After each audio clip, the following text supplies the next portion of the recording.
আমি বলতে চাই যে আমার নামে মামলা করেছে আমি তাকে চিনি না। আমি চিনি হচ্ছে বিলকিস ওয়াজির ঝিনুক। তিনি একজন সম্মানিত আইনজীবী। আমি সম্মানের ক্ষেত্রে বলেছি আপু আমি যখন পরবো শাড়িটা আমি আপনাকে ছবি দিব। সেও আমাকে বলেছে, এরকম একটা ভয়েসও আছে যে আপু আপনি যেই দিন পরবেন শাড়িটা আমাকে ছবি দিয়েন। এখন ভাইয়া আপনারাই বলেন, আপনারা চেনেন আমাকে। হ্যাঁ, সো আমি কিন্তু স্টোরিও দিয়েছি, আমি ওই শাড়িটার ছবি দিয়ে স্টোরিও দিয়েছি, কিন্তু আমার নেক্সট 5 মাসে শাড়িটা পরা হয়নি। আমাকে ফোন করে যোগাযোগ করতে পারতো, বাট আমাকে সে হ্যারাস করার জন্য আমাকে ডিরেক্টলি নেগেটিভ মার্কেটিং করেছে এবং আমাকে যে লিগ্যাল নোটিশ পাঠিয়েছে আমি লিগ্যাল নোটিশটা আগে পাইনি। আমি আগে সোশ্যাল মিডিয়াতে দেখতে পেরেছি যে আমি নাকি প্রতারণা করেছি।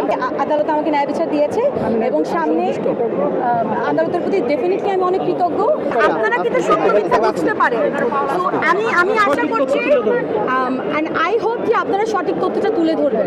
আদালতে দেখেছি যে আমরা তো মেনশন করছি, তাদের আপলোড দিয়েছি আমরা, যে স্টোরিতে আমরা দিচ্ছি।